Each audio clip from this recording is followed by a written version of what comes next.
नमस्कार दोस्तों, GPS online classes में आपका स्वागत है। मैं सियाराम शर्मा। दोस्तों, आज हम कक्षा 10 की विज्ञान के बारे में अध्ययन करेंगे। सबसे पहले हम बात करते हैं विज्ञान, साइंस। विज्ञान क्या है? जो साइंस शब्द है वो लैटिन भाषा के साइंटिया या साइंटिका से लिया गया है, जिसका अर्थ होता है जानना या ज्ञान प्राप्त करना। यदि हम परिभाषा की बात करें तो प्रकृति के क्रमबद्ध अध्ययन से प्राप्त सुव्यवस्थित ज्ञान को विज्ञान कहते हैं। अब हम कक्षा 10 के चैप्टर फर्स्ट भोजन एवं मानव स्वास्थ्य के बारे में अध्ययन करेंगे। सबसे पहले हम बात करते हैं भोजन। प्रत्येक व्यक्ति की 3 मूलभूत आवश्यकता होती है: रोटी, कपड़ा और मकान। यदि भोजन नहीं मिलता है किसी व्यक्ति को तो वो कुछ दिन जीवित रहेगा, कुछ दिन के बाद उसकी शारीरिक क्रियाएं वो काम करना बंद कर देंगी, क्योंकि जब भोजन नहीं होगा शरीर की जो ताकत है, पावर है यानी क्षमता है शरीर की, वो धीरे धीरे समाप्त हो जाएगी और वो व्यक्ति बिल्कुल कमजोर और बीमार हो जाएगा। इसलिए प्रत्येक व्यक्ति को स्वस्थ रहने के लिए भोजन करना बहुत आवश्यक है। अब हम बात करते हैं भोजन क्या होता है। भोजन विभिन्न पोषक पदार्थ युक्त खाद्य सामग्री होती है। क्या होती है? विभिन्न पोषक पदार्थों युक्त खाद्य सामग्री को भोजन कहते हैं। पोषक पदार्थ क्या क्या होते हैं?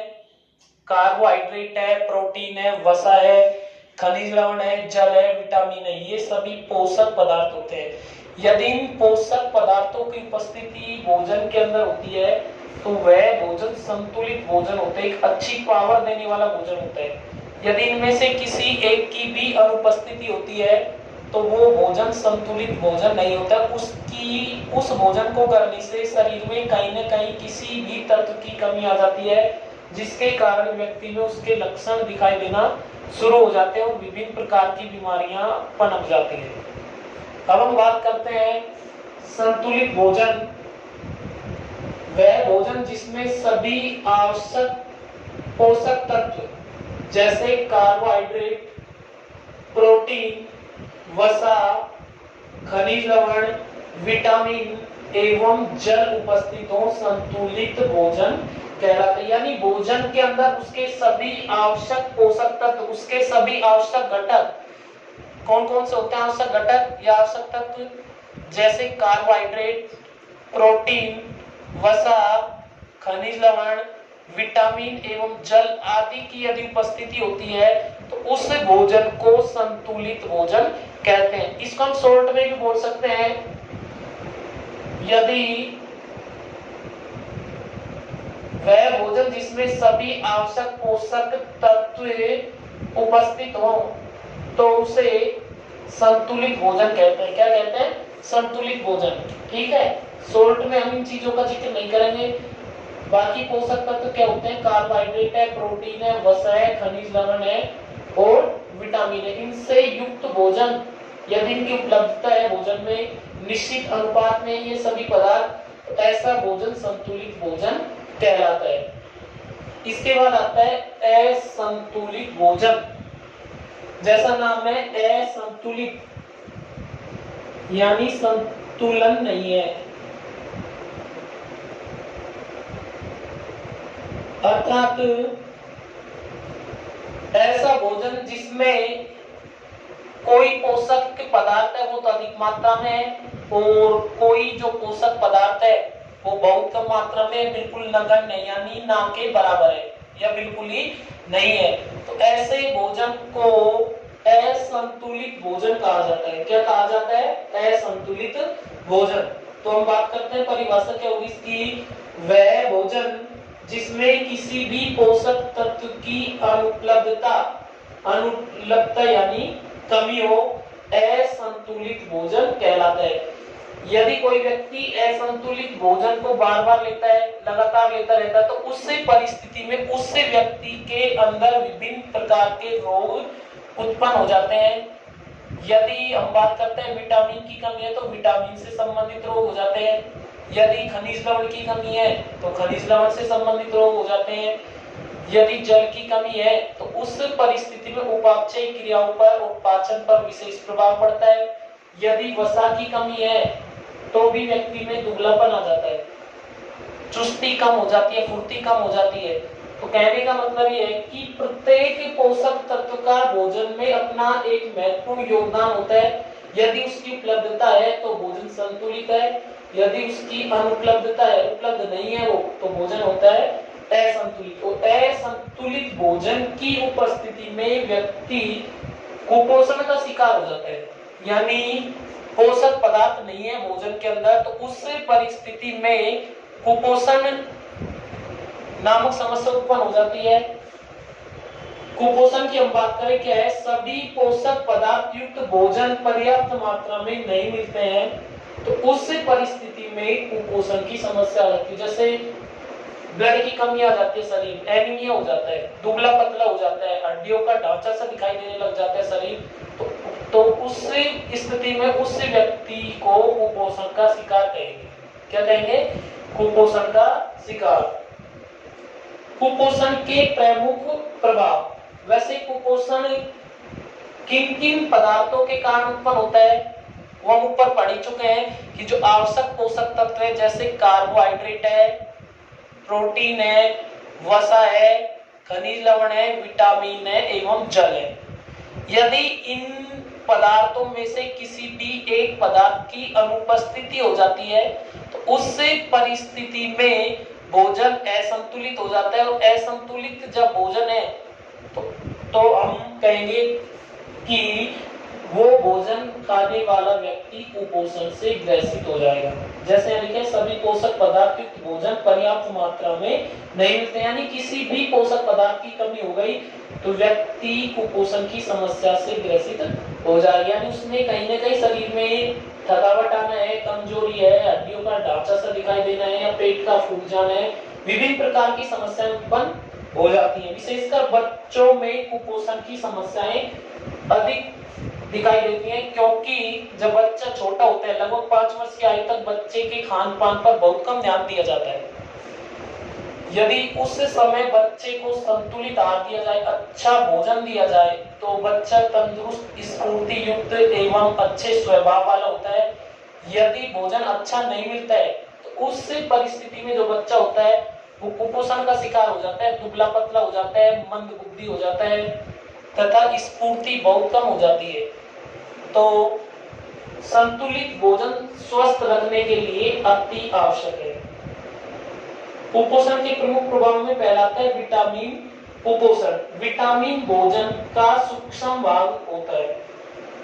जो विटामिन होते हैं वो भोजन के सूक्ष्म भाग होते हैं, बहुत कम मात्रा में शरीर में इनकी आवश्यकता होती है शरीर को इनकी, और ये भोजन से प्राप्त किए जाते हैं, परंतु डायरेक्टली नहीं, इनके लिए विभिन्न प्रकार के स्रोत होते हैं, और उन स्रोतों का यदि भोजन में उपयोग किया जाए तो विटामिन की पूर्ति हो जाती है। विटामिन भोजन का सूक्ष्म भाग होते हैं। एक या अधिक विटामिन की कमी होने पर विटामिन कुपोषण नामक रोग हो जाता है। यदि भोजन में एक या इससे अधिक विटामिन की कमी है तो विटामिन कुपोषण की समस्या उत्पन्न हो जाती है। अब हम बात करते हैं विटामिन विलयशीलता के आधार पर, यानी घुलनशीलता के आधार पर विटामिनों को दो भागों में बांटा गया है। विलयता के आधार पर, विलयता के आधार पर विटामिनों को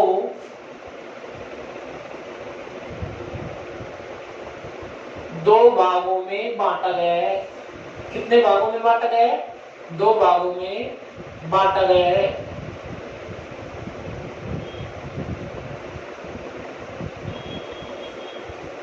एक तो वो विटामिन होते हैं जिन्हें हम वसा में घोल सकते हैं, वसा में घुलनशील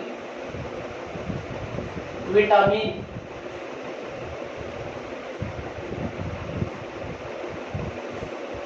और दूसरे जो विटामिन होते हैं वो होते हैं जल में घुलनशील। कौन से होते हैं? जल में घुलनशील विटामिन। ठीक है, वसा में घुलनशील विटामिन कौन कौन से होते हैं? Vitamin A, vitamin D, vitamin E और विटामिन के।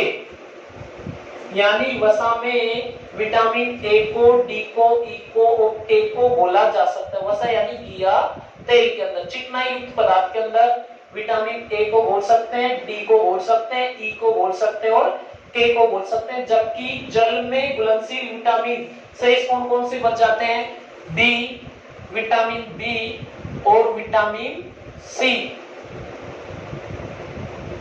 इन विटामिन को हम जल के अंदर घोल सकते हैं। तो विरता के आधार पर यानी घुलनशीलता के आधार पर विटामिनों को दो भागों में बांटा गया है। एक तो वसा में घुलनशील विटामिन और दूसरे जल में घुलनशील विटामिन। वसा में जो घुलनशील विटामिन है वो है ए, डी, ई और के। यानी vitamin A, vitamin D, vitamin E, vitamin के। और जल में जो घुलनशील विटामिन है वो है विटामिन बी और विटामिन सी। ठीक है, अब हम बात करते हैं विटामिन की कमी से होने वाले रोग और उनके लक्षण।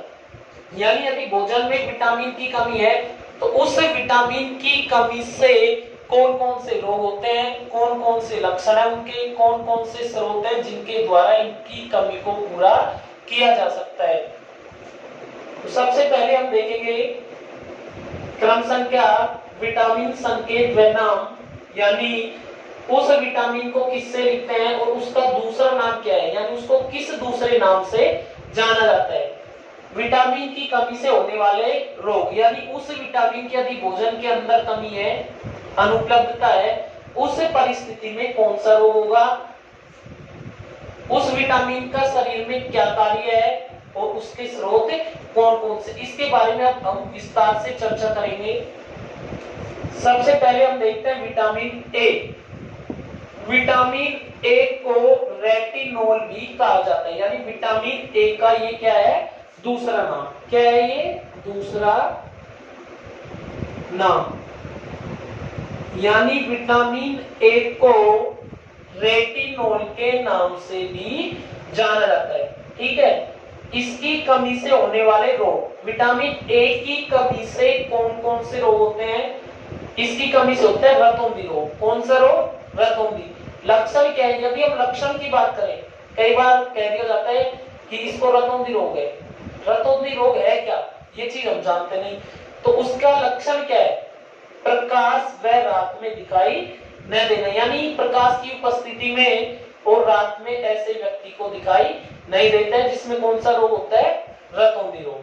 ठीक है, इसका कार्य क्या है? दृष्टि वर्णक का निर्माण करना। यानी जो विटामिन ए है उसका क्या कार्य है? शरीर में दृष्टि वर्णक का निर्माण करता है, जिससे रात में व प्रकाश में अच्छा दिखाई देता है। यदि हम स्रोत की बात करें, यानी हम ये सोचते हैं कि ऐसे कौन कौन से पदार्थ हैं जिनको खाने से विटामिन ए की शरीर में कमी न हो, तो उसके लिए हरे पत्तेदार सब्जियां, हरे पत्तेदार सब्जियां जैसे पालक, बथुआ, मेथी आदि जो सब्जियां हैं उनको कहते हैं हरी पत्तेदार सब्जियां।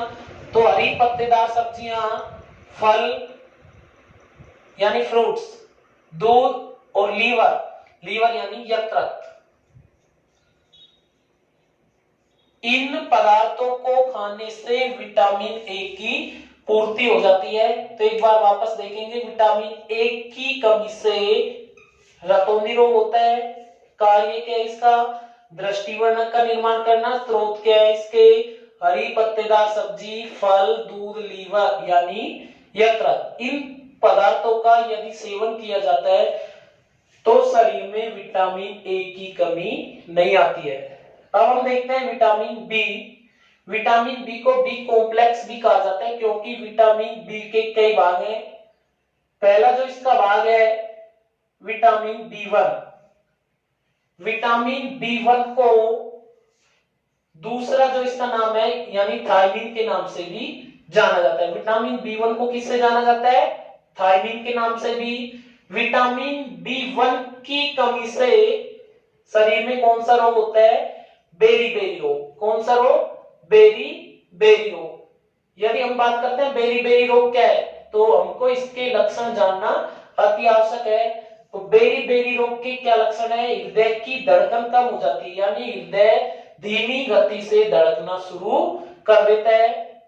पेशी व तंत्रिका तंत्र है वो कमजोर हो जाता है, यानी मांसपेशी है वो कमजोर हो जाती है, तंत्रिका तंत्र है वो कमजोर हो जाते हैं। विटामिन बी का क्या कार्य है शरीर में? सह एंजाइम टीपीपी का निर्माण करना, यानी ये एंजाइम क्या करता है कि हृदय की धड़कन को नियंत्रित बनाए रखता है, निश्चित बनाए रखता है, पेशी और तंत्रिका जो तंत्र उसको मजबूत बनाता है। स्रोत की यदि हम बात करें तो स्रोत क्या है विटामिन बी के? यीस्ट, यकृत जो अभी हम ऊपर पढ़ रहे थे लीवर, इंग्लिश में लीवर, हिंदी में यकृत, दूध, पीतक व साबुत अन्न। पीतक क्या होता है? अंडे के अंदर जो पीले रंग का पदार्थ होता है, किसके अंदर? अंडे के अंदर पीले रंग का जो पदार्थ होता है उसको यॉक या पीतक कहते हैं। यानी अंडे को यदि खाया जाए तो भी विटामिन बी की पूर्ति हो जाती है, पीतक और साबुत अन्न। तो एक बार वापस देखेंगे, विटामिन बी को दूसरा जो इसका नाम है थायमिन, उससे भी जाना जाता है। इसकी कमी से बेरी रोग होता है। बेरी रोग के लक्षण क्या है? हृदय की धड़कन कम हो जाती है, मांसपेशी और तंत्रिका तंत्र कमजोर हो जाता है। यदि विटामिन बी1 की पूर्ति करने वाले पदार्थों को भोजन में ग्रहण किया जाए, लिया जाए भोजन में, तो ये रोग उत्पन्न नहीं होते हैं। अब हम बात करते हैं विटामिन बी2। विटामिन बी2 को राइबोफ्लेविन के नाम से भी जाना जाता है। किससे जाना जाता है? राइबोफ्लेविन। विटामिन बी2 की कमी से मुख के किनारे की जो त्वचा है और होठों की जो त्वचा है वो फटने लग जाती है। विटामिन बी2 से क्या लक्षण दिखाई देना शुरू हो जाते हैं? मुख के किनारे की जो त्वचा है वो फटना शुरू कर देती है और होठों की जो त्वचा है वो भी फटना शुरू कर देती है। विटामिन बी2 का शरीर में क्या कार्य है? वृद्धि को लगातार बनाए रखता है, यानी जब वृद्धि होगी तो उस समय उत्तकों का ह्रास नहीं होगा और मुख के किनारे की त्वचा और होठों की त्वचा वो फटेगी नहीं। इसके जो स्रोत है दूध, पीतक, यकृत, यीस्ट आदि, यदि इन पदार्थों को भोजन में लिया जाए तो विटामिन बी2 की कमी नहीं होती है। वापस देखें एक बार, दूसरा नाम राइबोफ्लेविन।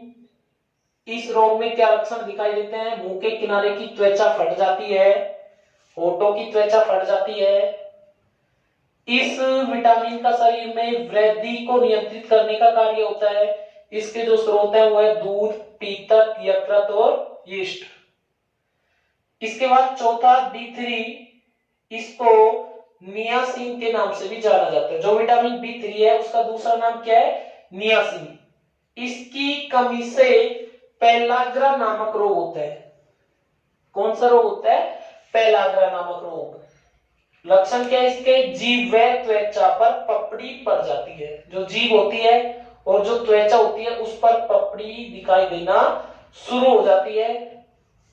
इस विटामिन का शरीर में क्या कार्य है कि जो जीभ और त्वचा पर पपड़ी पर पड़ना शुरू हो जाती है उनको बनना बंद कर देता है। इसके जो स्रोत हैं वो कौन कौन से हैं? साबुत अन्न है, यकृत है, यीस्ट है आदि। साबुत अन्न को यदि अंकुरित करके खाया जाता है, उसको पानी में भिगोकर कुछ समय रख दिया जाता है दबाकर, ताकि उसमें अंकुरण होना शुरू हो जाता है, यानी उसमें से अंकुर निकलना शुरू हो जाता है। उस परिस्थिति में यदि अन्न को खाया जाता है तो विटामिन की पूर्ति अधिक मात्रा में होती है। तो अंकुरित अन्न खाना अति आवश्यक है। इसके बाद हम बात करते हैं विटामिन सी। विटामिन सी को एस्कॉर्बिक अम्ल के नाम से भी जाना जाता है, यानी विटामिन सी का दूसरा नाम एस्कॉर्बिक अम्ल। विटामिन सी की कमी से स्कर्वी नामक रोग होता है। कौन सा रोग होता है? स्कर्वी। स्कर्वी रोग के लक्षण क्या है? मसूड़ों से खून आना, यानी मसूड़ों से जब खून आना शुरू होता है तो कौन सा रोग हो जाता है? स्कर्वी। किससे होता है? विटामिन सी की कमी से। यदि विटामिन सी को भोजन में लिया जाता है तो कार्य क्या होता है, शरीर में कोलेजन जो तंतु है उनका निर्माण होना शुरू हो जाता है, यानी मसूड़े मजबूत हो जाते हैं और खून आना बंद हो जाता है। विटामिन सी के यदि हम स्रोतों की बात करें, विटामिन बी के सी के स्रोत क्या क्या हैं, नींबू वर्गीय फल यानी खट्टे पदार्थ या खट्टे फल। नींबू वर्गीय फल में जैसे मौसमी, माल्टा, नारंगी, आंवला, टमाटर आदि फलों को खाने से विटामिन सी की पूर्ति हो जाती है। और विटामिन सी की पूर्ति होगी तो स्कर्वी नामक रोग नहीं होता। तो एक बार वापस देखेंगे, विटामिन सी को जो दूसरा नाम इसका एस्कोर्बिक अम्ल के नाम से भी जाना जाता है, इसकी कमी से स्कर्वी नामक रोग होता है, यानी मसूड़ों से खून आना शुरू हो जाता है। क्या कार्य होता है विटामिन सी का शरीर में, कोलेजन संश्लेषण करना। इसके लिए क्या क्या खाना चाहिए, यानी कौन कौन से स्रोत है जिनसे विटामिन सी की कमी नहीं होती है, जैसे नींबू वर्गीय फल यानी खट्टे पदार्थ या खट्टे फल जैसे मौसमी, माल्टा, नारंगी, आंवला, टमाटर आदि खट्टे पदार्थ खाने से विटामिन सी की कमी नहीं आती है। ठीक है, इसके बाद अगला चलते हैं हम विटामिन डी। विटामिन डी को कैल्सीफेरोल के नाम से भी जाना जाता है, या फिर से दूसरे नाम से भी जानते हैं, उसे कहते हैं रिकेट्स रोधी। रिकेट्स रोधी विटामिन डी का दूसरा नाम है। रोग कौन सा होता है, रिकेट्स रोग होता है विटामिन डी से। लक्षण क्या है, पैर की हड्डी मुड़ जाती है, घुटने पास पास आ जाते हैं। कार्य क्या है विटामिन डी का शरीर में, अस्थि निर्माण करना। क्या कार्य है, अस्थि निर्माण करना, यानी हड्डियों को मजबूत बनाए रखता है विटामिन डी। विटामिन डी की कमी में हड्डियां कमजोर और भंगुर हो जाती हैं। यदि हम इसके स्रोत की बात करें तो विटामिन डी के स्रोत मछली, यकृत यानी लीवर, तेल, वसा युक्त पदार्थ भी विटामिन डी का संश्लेषण करते हैं। दूध, प्रकाश की उपस्थिति, यदि नहाने के बाद नग्न शरीर में यदि धूप में बैठा जाए तो उस परिस्थिति में भी त्वचा में उपस्थित ऑर्गेस्टेरोल कोशिकाएं हैं वो विटामिन डी का संश्लेषण कर लेती हैं। ठीक है, और जब विटामिन डी का संश्लेषण हो जाता है उस परिस्थिति में अस्थि मजबूत हो जाती हैं, और जब अस्थि मजबूत होगी तो रिकेट्स रोग नहीं होगा। तो विटामिन डी दूसरा नाम कैल्सीफेरोल, रिकेट्स रोग होता है, हड्डियां मुड़ जाती हैं इससे। कार्य क्या इसका, अस्थि निर्माण करना है। इसके स्रोत है मछली, यकृत, तेल, दूध, प्रकाश की उपस्थिति आदि। यदि दोस्तों आपको हमारा यह वीडियो पसंद आया तो हमारे YouTube चैनल को सब्सक्राइब करना न भूलें। धन्यवाद।